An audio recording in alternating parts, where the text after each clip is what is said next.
The third member of the Citadel Council, the Turians, are one of the most formidable and disciplined races in the Milky Way Galaxy. There is a well-known saying, if you want to win a battle, bring a Krogan, but if you want to win a war, bring the Turians. To understand more about the Turians and why they have developed one of the strongest military forces in the galaxy, you need to look at their history. Now, some points in this are a little generalized for the purposes of this video, but rest assured I will be going into a lot more detail in my Mass Effect history series to come. At about the time the Solarians and the Asari were forming the Council in 500 BCE, the Turians were embroiled in a bitter civil war. The Unification War, as it was later named, began with hostilities between the colonies furthest from the Turian homeworld, Palaven. These colonies were run by local chieftains, many of whom had distanced themselves from the hierarchy. Without the galvanizing influence of the government, colonies became increasingly isolated and xenophobic. Colonists began wearing emblems or facial markings to differentiate themselves from members of other colonies, and open hostilities became common. When war finally broke out, the Turian Hierarchy on Palaven maintained strict diplomacy and refused to get involved. After several years of fighting, less than a dozen factions remained, and the Hierarchy finally intervened. By that time, the chieftains were too weak to resist, and they were forced to put an end to fighting and renew their allegiance to the Turian central government. Though peace was restored, it took several decades for animosity between colonists to fade completely. To this day, most Turians still wear the facial markings of their home colonies. As a point of interest, the Turian term barefaced refers to one who is beguiling or not to be trusted. It is also a slang term for politicians. In 700 CE, the Citadel Council made first contact with the Turians around the time of the Krogan rebellions and persuaded them to aid in the war. After, the Krogan responded to the initial Turian offensive by devastating Turian colonies using weapons of mass destruction, or in a strange tactical twist, directing giant asteroids at Turian colony worlds, causing massive destruction in their wake.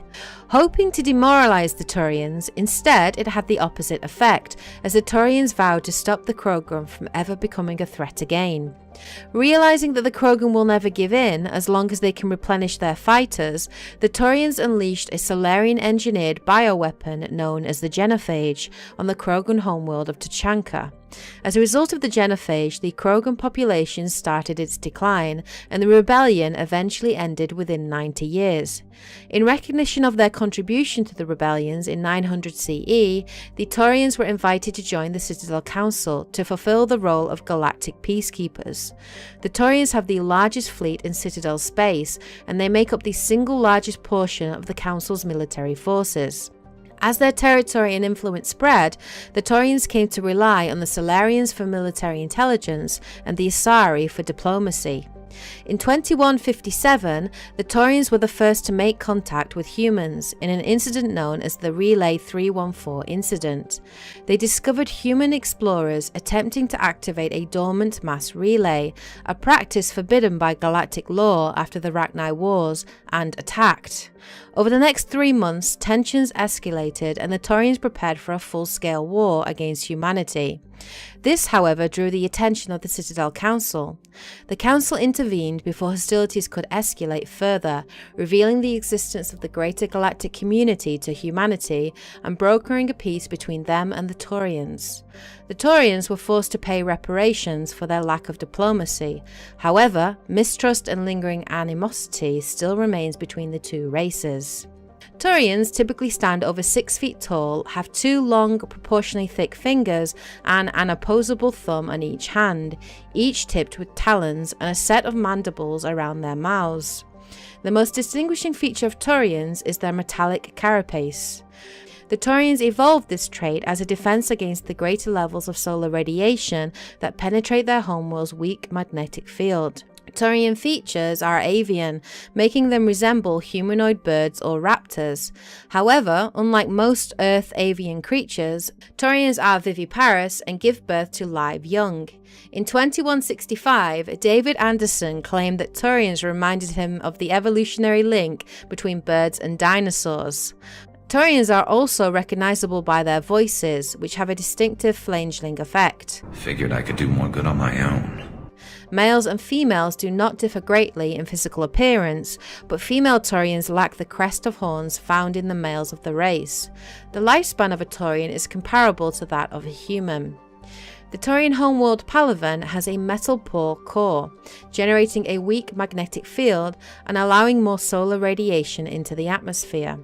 To deal with this, most forms of life on Palaven evolve some form of metallic exoskeleton to protect themselves. Their reflective plate-like skin makes Turians less susceptible to long-term low-level radiation exposure, but they do not possess any sort of natural armor. A Turian's thick skin does not stop projectiles and directed energy bolts. Although life on Palaven is carbon-based and oxygen-breathing, it is built on dextroamino acids. This places the Turians in a distinct minority on the galactic stage. The Quarians are the only other known sapient dextroprotein race. The food of humans, Asari, and Solarians, who evolved in levo-amino acid-based planets, will at best pass through Turian systems without providing any nutrition. At worst, it will trigger an allergic reaction that can be fatal if not immediately treated. Turians come from an autocratic society that values discipline and possesses a strong sense of personal and collective honor. While Turians are individuals with personal desires, their instinct is to equate the self with the group and set aside personal desires for the good of all. Turians are taught to have a strong sense of personal accountability, the Turian honor that other races find so remarkable. Turians are taught to own every decision they make, good or ill. The worst sin they can make in the eyes of their people is to lie about their own actions. Turians who murder will try to get away with it, but if directly questioned, most will confess the crime. Turians have a strong inclination towards public service and self-sacrifice, so they tend to be poor entrepreneurs. To compensate, they accepted the mercantile Volus as a client race, offering protection in exchange for their fiscal and trade expertise. The Turian military is the center of their society. It is not just an armed force, it is an all-encompassing public works organization. The military police are also the civic police. The fire brigades serve the civilian population as well as military facilities. The Corps of Engineers build and maintain spaceports, schools, water purification plants, and power stations. The Merchant Marine ensures that all worlds get needed resources. The Turian government is a hierarchical meritocracy. Incredibly, Turians have 27 citizenship tiers, beginning with civilians at the bottom. These tend to include client races and children. The initial period of military service is the second tier.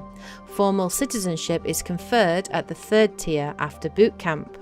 Higher-ranked citizens are expected to lead and protect subordinates. Lower-ranking citizens are expected to obey and support superiors. Promotion to another tier of citizenship is possible and generally based on the personal assessments of one's superiors or co-rankers. Throughout their lives, Turians are ascended to the higher tiers and are occasionally demoted to lower ones. The stigma associated with demotion lies not on the individual, but on those who promoted him when he wasn't ready for additional responsibility. This curbs the tendency to promote individuals into positions beyond their capabilities. Settling into a role and rank and staying there, however, is not considered stagnation or looked down upon. Instead, Turians actually value knowing one's limitations more than being ambitious. At the top are the Primarchs, who each rule a colonization cluster. The Primarchs vote on matters of national importance. They otherwise maintain a hands-off policy, trusting the citizens on each level below them to do their jobs competently. Compared to more rigid species like humans, Turians enjoy broad freedoms. So long as one completes his duties and does not prevent others from completing theirs, nothing is forbidden. For example, there are no laws against recreational drug use, but if someone is unable to complete his duties due to drug use, his superiors step in. Judicial proceedings are interventions. Peers express their concern and try to convince the offender to change. If rehabilitation fails, Turians have no qualms about sentencing dangerous individuals to life at hard labor camps for the state. Although they lack the brutality of the Krogan, the skill of the Asari and the virtuosity of the humans, the Turian military has formidable discipline. Officers and NCOs are lifers with years of field experience. Enlisted personnel are thoroughly trained and stay calm under fire. Turian units don't break. Even if their entire line collapses, they fall back in order, setting ambushes as they go. A popular saying holds, you will only see a Turian's back once he's dead. Boot camp begins on the 15th birthday. Soldiers receive a year of training before being assigned to a field unit. Officers train for even longer. Most serve until the age of 30, at which point they become part of the reserves. Even if they suffer injuries preventing frontline service, most do support work behind the lines. Biotics are uncommon. While admired for their exacting skills, Biotics' motives are not always trusted by the common soldier. The Turians like to use more traditional weapons and tactics and prefer to assign their biotics to specialist teams called cabals. Command and control is decentralized and flexible. Individual units can call for artillery or air support. Strategically, they are methodical and patient and dislike risky operations. Tradition is important too. Each legion has a full-time staff of historians who chronicle its battle honours in detail. The oldest have records dating back to the Turian Iron Age. If a legion is destroyed in battle, it is reconstituted rather than replaced. The Turians recruit auxiliary units from conquered and absorbed minor races. Auxiliaries are generally light infantry or armoured cavalry units that screen and support the main Turian formations. At the conclusion of their service in the auxiliaries, recruits are granted Turian citizenship. Finally, let's look at Turian religion. Although Turians have a strict moral code, their belief in individual responsibility means that concepts of good and evil are simply the individual's choice between egotism and altruism in any given decision. They have no concept of good deities that encourage noble behavior or evil ones that tempt individuals to misdeeds. Turians believe that groups and areas have spirits that transcend the individual. For example, a military unit would be considered to have a literal spirit that embodies the honor and courage it has displayed. A city spirit reflects the accomplishments and industry of its residents. An ancient tree spirit reflects the beauty and tranquility of the area it grows within. These spirits are neither good nor evil, nor are they appealed to for intercession. Turians do not believe spirits can affect the world, but spirits can inspire the living. Prayers and rituals allow an individual to converse with a spirit for guidance or inspiration. For example, a Turian who finds his loyalty tested may appeal to the spirit of his unit, hoping to reconnect with the pride and honor of the group. A Turian who wishes to create a work of art may attempt to connect with the spirit of a beautiful location.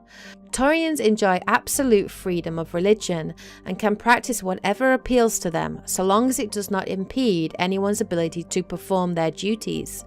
There are many practitioners of the Asari Siarist philosophy. Since opening dialogue with the Human Systems Alliance, some Turians have even embraced Confucianism and Zen Buddhism. So there you have it. There is everything that we know so far about the Turians. Hope you guys found this video helpful and interesting. I'll be back again next Monday with another Mass Effect lore video, this time looking at the Solarians. Hope you guys have a great week, take care, and as always guys and girls, happy gaming!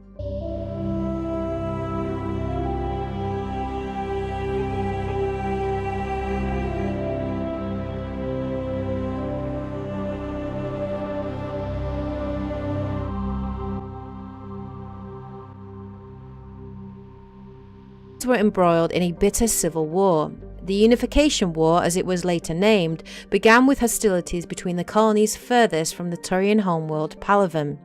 These colonies were run by local chieftains, many of whom had distanced themselves from the hierarchy. Without the galvanizing influence of the government, colonies became increasingly isolated and xenophobic. Colonists began wearing emblems or facial markings to differentiate themselves from members of other colonies. Bring a Krogan, but if you want to win a war, bring the Turians. To understand more about the Turians and why they have developed one of the strongest military forces in the galaxy, you need to look at their history. Now, some points in this are a little generalized for the purposes of this video, but rest assured I will be going into a lot more detail in my Mass Effect history series to come. At about the time the Salarians and the Asari were forming the Council in 500 BCE, the Turians several decades for animosity between colonists to fade completely. To this day, most Turians still wear the facial markings of their home colonies. As a point of interest, the Turian term barefaced refers to one who is beguiling or not to be trusted. It is also a slang term for politicians. In 700 CE, the Citadel Council made first contact with the Turians around the time of the Krogan Rebellion.